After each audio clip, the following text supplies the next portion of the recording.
আসসালামু আলাইকুম। আশারঙ্গন থেকে আপনাদের সকলকে জানাচ্ছি অনেক অনেক শুভেচ্ছা। আশা করছি সবাই ভালো আছেন। আলহামদুলিল্লাহ আমি তো ভালোই আছি। আর এই দৃশ্য দেখার পরে আমি আরও ভালো আছি। এই যে আমার সাহেব গরুর গোশত অলরেডি সে বাজার থেকে এইমাত্র নিয়ে আসছে, নিয়ে এসে নিজের হাতে রান্না করতেছে। তো আমি ভাবলাম যে হয়তো আমার হাতের একটা না রান্না খেয়ে খেয়ে সে মনে হয় একটু হয়ে গেছে, মানে টেস্টটা চেঞ্জ করতে চাচ্ছে। এর জন্য আমি আর না করলাম না। আর আমার তো প্রচণ্ড ঠান্ডা, সে বললো যে থাক তোমার আর এই রাতে পানি নাড়াচাড়ার দরকার নাই, রান্নাটা না হয় আমিই করি। সে যেহেতু কিছুটা সময় দেশের বাইরে ছিল, একটু হলেও ওখান থেকে আমাদের এক ছোট ভাই আছে সাকিব, ওর কাছ থেকে রান্না সে নিচ্ছে। আর এই যে আমার রান্নাঘরটার অবস্থা এই অবস্থা করছে, মানে আমার গরুর গোশতটা রান্না করতে না যতটা কষ্ট হইতো তার চেয়ে আবার রান্নাঘর ক্লিন করতে এখন তার চেয়ে বেশি কষ্ট হবে। তারপরেও কিছু বললাম না, সে একদম বেবি টমেটো, তারপরে আবার কি যেন বলে দেশে আলু টালু দিয়ে একদম হাতে মাখায়, আমি তো এভাবে মাখায় দিই না সাধারণত, বাগার দিয়ে দেই। তো যাই হোক, সে যেহেতু চাচ্ছিল তো ভাবলাম যাচ্ছা সেভাবে না হয় হোক। তো আমি টাচ করি নাই, নাড়াচাড়া কিন্তু সেই করতেছে। তো বললাম যে আচ্ছা ঠিক আছে, আজকে না হয় তুমি রান্না করো। তো সে আজকে দেখলাম যে আস্ত রসুন দিয়ে গরুর গোশতটা রান্না করে ফেললো। তো যাই হোক, মাঝে আর ভিডিও অন করা হয় নাই। এই যে জাস্ট আমি বাগার দেওয়ার কাজে তাকে একটু হেল্প করতেছি যাতে পড়ে না যায়। তবে ফ্লেভারটা খুব সুন্দর আসছে, মনে হচ্ছে ভালোই লাগবে, কারণ আমাদের এখানে তো একদম মানে গরু জবাই করার সাথে সাথে যে গোশতটা সেটাই আমরা পারচেস করি। ওরা তো আমাদের অনেক দিনের চেনা। তো যাই হোক, রাতে একদম গরম গরম গরুর গোশত দিয়ে আমি খাবো রুটি, সাহেব খাবে ভাত। এ পর্যন্ত এটাই নিয়ত আছে ইনশাল্লাহ, এখন দেখা যাক কী হয়। তো যাই হোক, রান্নাটাও একটু আগে থাকলো, কারণ শীতের দিন সকালবেলা উঠতে উঠতে দেরি হয়ে যায়, এই কারণে আগে থাকলে সুবিধা হয়। এই হলো অবস্থা। তো যাই হোক, এটা পরের দিন সকালবেলা। আজকে আমি আর করব না, ব্রেকফাস্ট করব না, শুধু জাস্ট মিশন আর মিশনের বাবার জন্য। আর মাহিন তো আজকে চলে আসবে ইনশাল্লাহ। তো যাই হোক, রুটিটা এখানে যে হয়ে গেছে, গরম গরম রুটি হটপটে। আর এখানে হলো ডিমটা জাস্ট ভেজে নিচ্ছি, ভাজিটা অলরেডি গরম করে ফেলছি। ওর বাবাকে, মিশন এখনও ঘুম থেকে ওঠেই নাই, মিশর আব্বু উঠছে মাত্র, তো ভাবলাম যে নাস্তাটা না হয় দিয়ে দিই। আর মিশর আব্বু খুব কম তেলে ডিম ভাজি পছন্দ করে, তার ডিম ভাজি করা একটা ভেজাল। এই ডিম ভাজিতে অনেক চ্যাপচ্যাপা তেল সে পছন্দ করে না। আর তার ডিম অনেক কড়া করতে হয়, মিশন আবার অনেক কড়া পছন্দ করে না। তো এই হলো অবস্থা। আর এই যে আমার পাশে খালা, খালা আজকে শাক করতেছে, পেঁয়াজ কাটতেছে। আমার খালার শরীরটা ভালো না, আমার মনটা খুব খারাপ খালার জন্য। রান্নাঘর থেকে আসলাম একটু বারান্দায়। আজকে বেশ রোদ, সুন্দর রোদ উঠছে। মেবি কাপড় চোপড়গুলো সব শুকায়া যাবে ইনশাল্লাহ। শীতের দিন রোদ আসলেও ভাল লাগে। আর দেখেন আপনাদেরকে সবাইকে, একজনকে দেখায়, এই যে আমার বেবি চলে আসছে। একটু সালাম দাও। সবাই মনে হয় ওয়ালাইকুম আসসালাম বলছে। তুমি কেমন আছো তাই বলো। আলহামদুলিল্লাহ ভালো আছি। নানু বাড়িতে কেমন ছিলা? খুব ভালো। তোমার কাছতে ইচ্ছা করছিল না? এটা যদি তোমার আব্বু শোনে কষ্ট পাবে। তোমার আব্বু তোমার জন্য পাগল হয়ে গেছে। আমার মাখন কোথায়, আমার মাহিন কোথায়। হ্যাঁ, আমিও একটু একটু হয়েছিলাম। না না, হয়েছিলাম, আব্বু হয়েছিলাম। আমি অল্প একটু হয়েছিলাম, তোমার আব্বু বেশি হয়েছিল। কালকে স্কুলে যাবা তাহলে? ইনশাল্লাহ বলতে হয় বাবা, ইনশাল্লাহ সকালবেলা চলে যাবা। হ্যাঁ, তো যাই হোক, মাহিন চলে আসছে। আজকে কিন্তু তোমার লাস্ট ছুটি, কালকে থেকে কিন্তু লেখাপড়া স্টার্ট। আর এই যে আমার মা আসছিল মাহিনকে দিতে। আমার মা আসবে আর রান্না করে নিয়ে আসবে না, তা তো হতেই পারে না। তো যাই হোক, আম্মা নিয়ে আসছে মেবি পায়েস বা সেমাই কোনো কিছু। এখানে আছে চিকেন, এখানে কি আছে এখনও মনে নাই, দেখছি কিন্তু খেয়াল নাই। আর আমি কি কি রান্না করলাম সেটা তো দেখালাম না। আমরা আজকে রান্না করলাম হলো এটা যেন কি শাক সেটাও ভুলে গেছি। যাই হোক, মিশর আব্বু রাতে নিয়ে আসছিল শাকটা, খাওয়ার সময় খেয়াল করে বলবো নি। আর এখানে আছে হলো ভাত। ভাতটা আসতে মনে হয় বেশি মানে হলো, সাথে খানা পড়ে গেল হলো গরু গোশত রাতে রান্না করতে মিশর আব্বু, এই যে। আর সাথে আছে আলু ভাজি। আবার ঝরঝরে কথাটা উল্লেখ করি, এই যে ঝরঝরে আলু ভাজি। এই খালার হাতের আলু ভাজি এখনো খাওয়া হয় নাই, আজকেই মনে হয় ফার্স্ট। তো যাই হোক, দুপুরবেলায় পর্যন্ত বাবা বাসায় ফিরলে তারপরে লাঞ্চ। এখন বাজে প্রায় 5টার মতো, 5টার মনে হয় একটু বেশি হবে। ওই যে বারান্দায় দাঁড়াইছি। আজকে আবহাওয়াটা না খুব ভালো ছিল, আর কেন যেন সব রুমে রুমে ফ্যান চালাতে হলো। গরমের তীব্রতাটা অনেক কম ছিল, শীতের তীব্রতা অনেক কম ছিল। দেখলাম যে আমার সাহেব যে মানে শীত শীত করে, সেও দেখি যে ফ্যান দিছে। তাতে মনে হচ্ছে যে গরম কি শীত কি চলেই যাচ্ছে, গরম কি আসতেছে আল্লাহ জানে। তবে এত তাড়াতাড়ি যাবার কথা না। জানুয়ারি মাসটা তো পুরাই থাকবে, জানুয়ারি ফেব্রুয়ারির প্রায় মাঝামাঝি। আর এই যে আমি টেবিল গোছাচ্ছি খাবার জন্য, সেটা না হয় একটু পরেই বলি, আগে সব কিছু লাগাই দিই যেহেতু সন্ধ্যা হয়ে গেছে।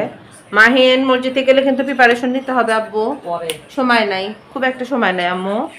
পরে হলে তো আমি বলতাম না, বলো কোনটা পরে, মসজিদে যাবার পরে নাকি সময় পরে, কোনটা বোঝাচ্ছ? আচ্ছা ওজো আছে, ও তাহলে প্রিপারেশন। আর ওটা ওখানে রেখে দিছো কেন? ওটা কি ধুতে হবে নাকি করতে হবে? ওটা আম্মুর কাছে দাও। মাহিনের মানে স্কুল আর পড়াশোনা না থেকে সে একদমই রেগুলার হয়ে গেছে, কালকে থেকে সব ঠিকঠাক হবে। দাঁড়া, বড় ছেলে গেছে একটু বাইরে, মাঝে মধ্যে যায় মাঝে মধ্যে যায় না।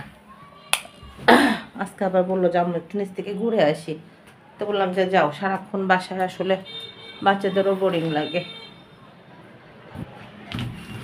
ওয়াশিং মেশিনে কাপড় খুব একটা নাই, খুব অল্প আছে। এই পাশে গ্লাসটা হালকা খোলা আছে। আর প্রত্যেকটা বাসা গাছ গাছালি মনে হচ্ছে ধুলা দিয়ে কি যে অবস্থা, তা বলার মতো না। 2-3 মাস তো বৃষ্টি হবেই না, মনে হচ্ছে যে একদম মানে কি বলবো, গা ঘিন ঘিন করতেছে এরকম।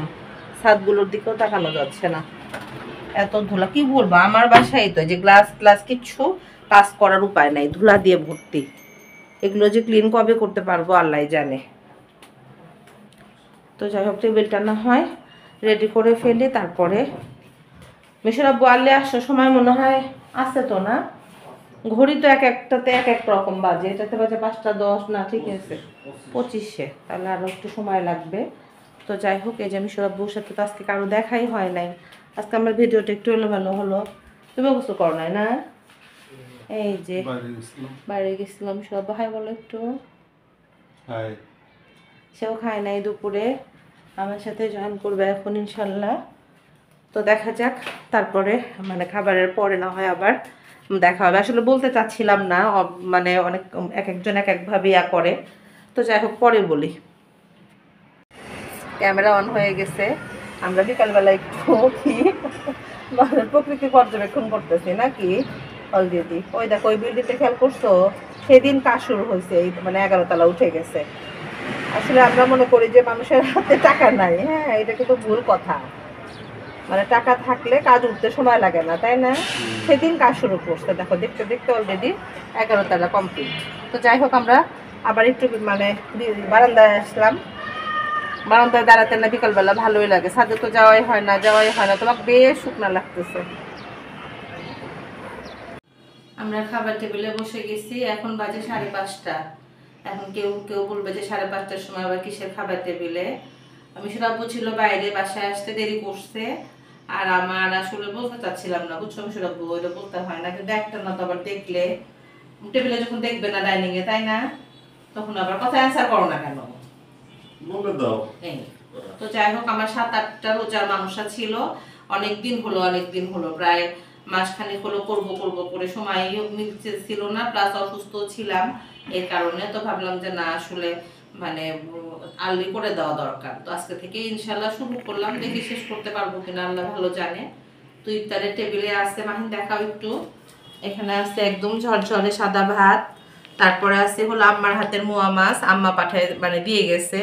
এখানে আছে কিসের যেন শাক, এটা আমি সরাবো, বৈতার শাক, আমি নামটা খুব একটা ভালো জানি না। এখানে আছে হলো চিকেন, এখানে আছে গরুর গোস, আর এখানে আছে আম্মার হাতের সেমাই। এই হলো আমাদের আজকের সালাদ, লেবু। এই হলো আমাদের আজকের ইফতার। আমাদের খাবার শেষে গরম গরম চা, বিশুরাব্বুর কোনটা আমার এত দিস আমাকে, মিশন চা নিয়ে যাও। আর এই যে খাবার পর আমার বিধ্বস্ত টেবিল, এটা পরে ঠিক করব। আজকে খাবারগুলো আসলে রোজা রাখলে সব খাবারই টেস্ট লাগে, এটা ঠিক। মিশরাব্বু, তোমার কাছে কোনটা সবচেয়ে বেশি মজা লাগছে? গরুর গোশ, শাক, ছোট মাছটা কোনটা 1 নাম্বার 2 নাম্বার বলো, বলো কোনটা বেশি লাগছে, ভালো লাগছে? ছোট মাছটা বেশি ভালো ছিল, তারপর শাক, তারপরে গরুর গোশ। নিজের রান্না তো এই জন্য নিজে একটু ইয়া করে কম বললো, বুঝছেন? তারা বোঝার বুঝাইছে ঠিকই, গরুর গোস্ত মজা করে খাইছো। তবে সে ছোট মাছ খুব পছন্দ করে, ছোট মাছ শাক আমার চেয়ে বেশি পছন্দ করে। তবে আজকে আমার কাছেও ভালো লাগছে খুব। কিসের যেন শাক মিশে রাখবো, বইতার শাক না? ও আচ্ছা আচ্ছা।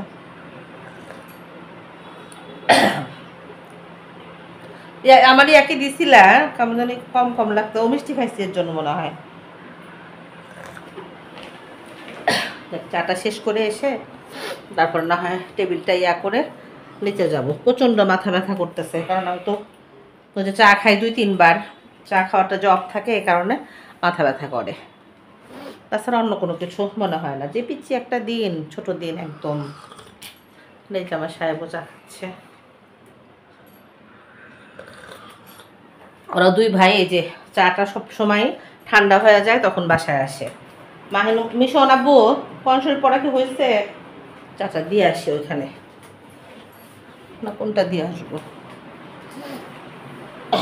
এই যে তুমি ঠান্ডা চা খাও দেখে তোমার নেশাটা কাটে না, এখানে রাখো, পাশে পাশে রেখে দাও। এই যে এখানে রাখলাম অটোর উপরে। আর এই যে আমার মিশন, সবাই একটু মাশাল্লাহ বলবেন। গরম চা খাও না দেখে তোমার একটু পরে আবার চা চা মনে হয়। ওয়ালাইকুম আসসালাম। এই যে আমার ছোট বেবিও চলে আসছে, একে দেখো সবাই একটু মাশাল্লাহ বলবেন। সবাই একটু সালাম দাও আব্বু। আসসালামু আলাইকুম। আমার ছোট বেবি যতই ঢাকায় থাকুক সে কিন্তু মেড ইন সিরাজগঞ্জ, একদম সিরাজগঞ্জ। প্লাস আমার আব্বার কথা, একদম আব্বার মুখের কথা মনে হয় ওর মুখে বসানো। চাটা নাও আব্বু, এই যে তোমার চা। রান্না করে চা খেয়ে টেবিল ক্লিন করার দায়িত্ব হলো মাহিনের।